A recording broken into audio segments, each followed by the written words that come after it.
چې زه په ټول کلي کې په فرق سړی زه په ټول کلي کې په فرق سړی زه په ټول کلي کې په تا مین شوم نن یوه نوې حدیثه وشوله نن یوه نوې حدیثه وشوله په زوړ اشنا یو ځلې بیا مین شوم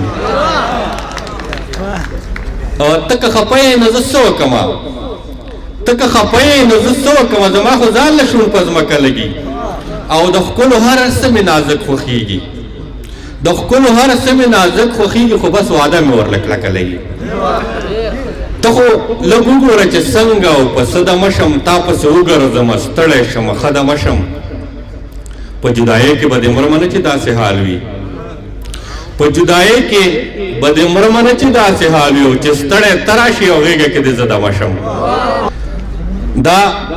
ما ورته وویل تا په ما پسې جړلي چېرته ما ورته وویل تا په ما پسې جړلي چېرته او ما ته کتلي او په سترګو کې اوښکې راغلې ستا سره نه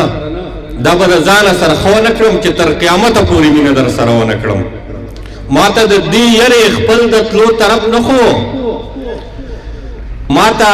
له دې یرې خپل د تلو طرف نه خو چې زه په ځای د کعبې بل لور ته سجده ونه کړم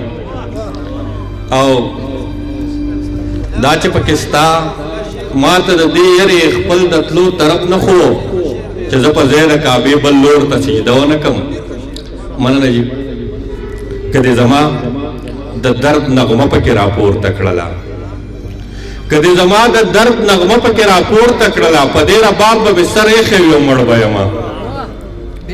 که مې خپل یو شعر د خولې نه د هغې واورېدو که مې خپل یو شعر د خولې نه د هغې واورېدو نو په خپل کتاب به مې سر ایښی وي او مړ به یم